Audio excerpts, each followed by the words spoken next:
यहीं पर राणा सांगा और बाबर के बीच में भयंकर युद्ध हुआ था। यह हम सब के लिए एक गौरव का विषय है कि कैसे एक भेड़ चराने से भारत के शासक तक का जो सफर है वो हम सबको सीखना चाहिए। योद्धा थे, उन्होंने तोपों को मुंह बंद करने के लिए अपने सर उन तोपों में देना शुरू कर दिया और जो गीले मांस के कारण तोप चलना बंद हो गई। चिढ़ाने के लिए राणा सांगा के नाम का एक कुत्ता पाल रखा था और ये बात राणा सांगा के कानों तक पहुंची तो राणा सांगा ने उस वजीर की गर्दन काटकर उसी के किले पे लटका दी थी। मैं खानवा हूँ महाराणा सांगा के नेतृत्व में देशभक्त शूरवीरों के राष्ट्र व धर्म की रक्षार्थ विदेशी आक्रांता बाबर और उसकी सेना से युद्ध करते हुए बलिदान होने का साक्षी हूँ। प्रणाम मित्रों, डिफेंस ऑफ हिंदू के आज के एपिसोड में आप सभी का स्वागत है। आज हम आए हैं यह खानवा का स्मारक, जिसको अब खनवा भी कहते हैं। यहीं पर राणा सांगा और बाबर के बीच में भयंकर युद्ध हुआ था और जिसमें लाखों हिंदू सैनिकों का बलिदान उसमें हुआ था। और यहाँ पर अनेक छतरियाँ उस युद्ध में भाग लेने वाले योद्धाओं की लगी हैं, जैसे रावत रतन सिंह, चूड़ावत सलुम्बर, इन्होंने भी उस युद्ध में भाग लिया था। इन सब की छतरियाँ यहाँ पर हैं। महाराणा सांगा का जन्म 1539 में हुआ था। महाराणा सांगा मेवाड़ के राणा रायमल एवं महारानी रतन कंवर के पुत्र तथा राणा कुंभा के पौत्र थे और ये सारी छतरियाँ उन्हीं राजाओं की हैं जिन्होंने युद्ध में भाग लिया है। छत्रशाली राजा। एक दिन श्रीनगर का शासक करमचंद वन से गुजर रहा था। उसने देखा कि राणा सांगा एक पेड़ के नीचे सो रहे हैं। पेड़ के पत्तों के बीच में उनके मुंह पर गिर रही सूर्य की किरणों को एक नाग ने अपने फन से रोक रखा है। इस घटना ने इसे लोक मान्यता को प्रमाणित कर दिया कि नाग फन से जिस पर छाया करता है वो छत्रशाली राजा होता है।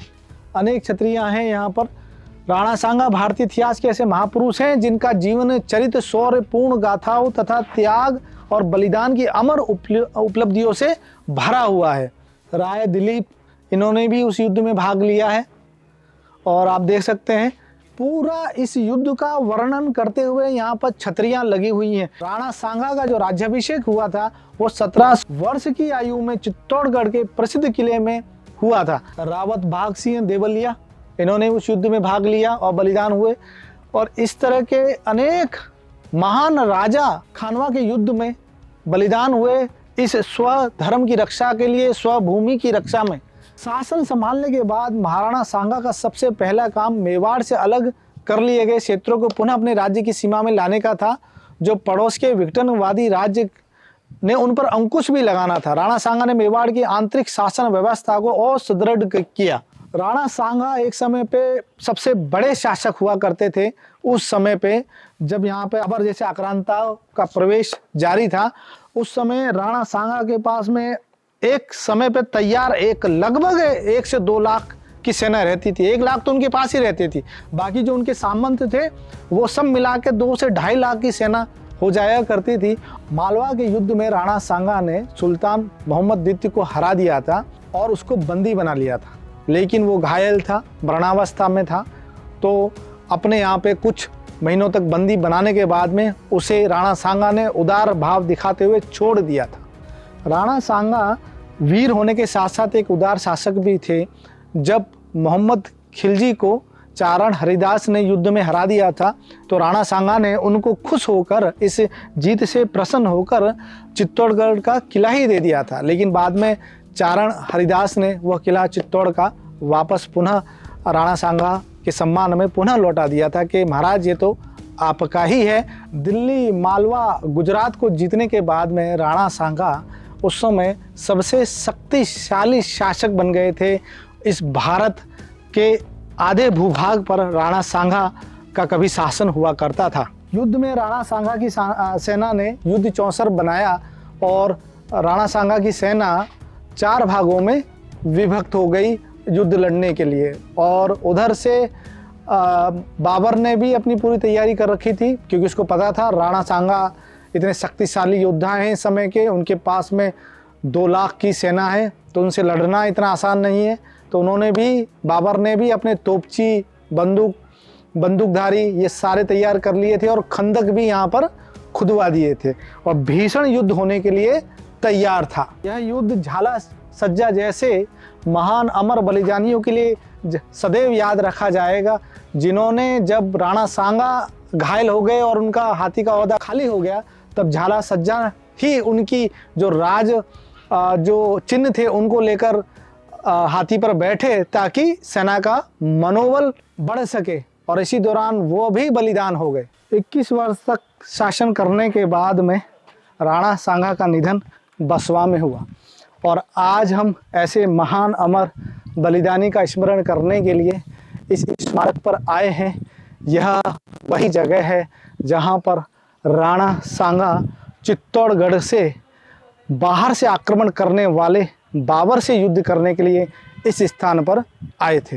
राणा सांगा कभी अपने भाइयों में विवाद के कारण उनको एक समय पे भेड़ चराना भी पड़ा, लेकिन उस जगह से उठकर भारत के महान शासक के रूप में उन्होंने अपने जीवन को रूपांतरित किया। यह हम सब के लिए एक गौरव का विषय है कि कैसे एक व्यक्ति जो एक पारिवारिक झगड़े का शिकार हुआ बचपन में और उसके बाद वह मजबूरन एक भेड़ चराने वाला बनना पड़ा, लेकिन भेड़ चराने से भारत के शासक तक का जो सफ़र है वो हम सबको सीखना चाहिए कि अगर व्यक्ति चाहे तो जीवन में कुछ भी कर सकता है। राणा सांगा के दादा राणा कुंभा ने भी मालवा के मोहम्मद खिलजी को हराया था और उसी विजय में उन्होंने विजय स्तंभ चित्तौड़गढ़ में बनवाया है। युद्ध से पहले जब बाबर ने राणा सांगा को चेतावनी देते हुए पत्र लिखा और अपनी दास्ता स्वीकार करने के लिए कहा, तो राणा सांगा ने कहा कि यह मेरा देश है, मेरा स्वशासन है, यहाँ का राजा मैं हूँ, बाहर के हो आप बाहर ही चले जाओ और यहाँ रहना है और आपके जो सरदार हैं उनको मुझे टैक्स देना पड़ेगा क्योंकि यह भूमि मेरी है, आप बाहर से आए हो तो इस भूमि पर आने के लिए मुझे टैक्स दीजिए। यह राणा ने बिल्कुल बाबर को क्लियर कर दिया था। 16 मार्च 1527 को 8 बजे यह युद्ध शुरू होता है और शुरू में हमारे राजपूत सैनिकों ने बाबर की सेना को कड़ी चुनौती दी और लगभग 4 बजे तक हमारे जो राजपूत शासक थे वह युद्ध में हावी रहे। क्योंकि बाबर अपने साथ में तोपें लेके आया था, राजाओं का तोपों से नहीं हुआ था सामना, तो वो उस जो टेक्निक थी तोपों की उसको समझने में थोड़ा उनको समय लगा कि तोपें किस तरह से चल रही हैं। क्योंकि एक ही जोड़ा जो बैलों का एक जोड़ा होता था, लगभग 50-100-200 बैल हुआ करते थे, उसमें उन्हीं पर वो तोपें लगा दी गई थी और उससे वो तोपों ने भयानक रूप से बाबर का साथ देना शुरू किया युद्ध में और बाबर की तरफ युद्ध झुकने लगा। लेकिन उसी समय हमारे राजपूत जो योद्धा थे उन्होंने तोपों को मुंह बंद करने के लिए अपने सर उन तोपों में देना शुरू कर दिया और तोप क्योंकि जो गीले मांस के कारण तोप चलना बंद हो गई और युद्ध वापस दोबारा से हमारे पाले में आने लगा। लेकिन तभी एक राजा सलाहदी ने पाला बदल के अपने 35,000 जो सैनिक थे वो बाबर की तरफ चला गया और युद्ध जो हम जीत रहे थे, हम जीतते जीतते उस युद्ध को हार गए।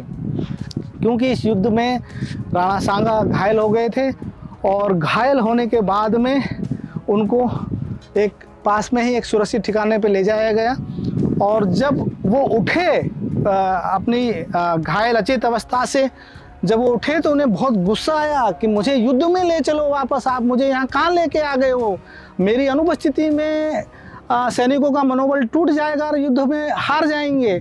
तो लेकिन राणा सांगा को समझाया गया कि आपका यहाँ पर सुरक्षित रहना जरूरी है, आप घायल हो चुके हो पूरी तरीके से। लेकिन राणा सांगा ने जिद नहीं छोड़ी और वो पुनः युद्ध मैदान में गए। गुजरात का एक शासक था मोहम्मद शाह, राणा सांगा ने मोहम्मद शाह को बुरी तरह से हराया था। राणा उसी मोहम्मद शाह का एक वजीर हुआ करता था, उस वजीर ने चिढ़ाने के लिए राणा सांगा के नाम का एक कुत्ता पाल रखा था और ये बात राणा सांगा के कानों तक पहुंची तो राणा सांगा ने उस वजीर की गर्दन काटकर उसी के किले पे लटका दी थी। ऐसे महान वीर हमारे अमर बलिदानी राणा सांगा का यह स्मारक में राजा मेदिनी राय, राणा सांगा, राजा हसन खां मेवाती, तीनों हैं। राजा हसन खां मेवाती के बारे में, क्योंकि ये देशभक्त थे, पहले हिंदू ही थे, हिंदू राजपूत थे, मेवात के रहने वाले थे, बाद में फोर्सफुली कन्वर्ट हो गए, लेकिन उनका जो भाव था वो हिंदू ही रहा, स्वधर्म के साथ जुड़ा रहा। बाबर ने इनको एक युद्ध से पहले एक खत भिजवाया था कि तुम तो मुस्लिम हो, हमारी तरफ से लड़ो, तुम कहाँ राजपूतों की तरफ से लड़ रहे हो। लेकिन राजा हसन खां मेवाती ने मना कर दिया कि यह मेरा देश है, मैं अपने देश के लिए, स्वदेश के लिए लड़ूंगा। डिफेंस ऑफ हिंदू की आज की वीडियो में बस इतना ही। अगर आपको ये वीडियो अच्छी लगी हो तो कृपया करके चैनल को सब्सक्राइब कर लें और वीडियो को अवश्य लाइक कर लें, क्योंकि ऐसी ही अनेक वीडियो हम आपके सामने लेकर आते रहते हैं जिसमें सनातन धर्म संस्कृति की चर्चा होती है, ताकि आगे की पीढ़ी को हमारी सनातन संस्कृति के बारे में परिचय हो सके।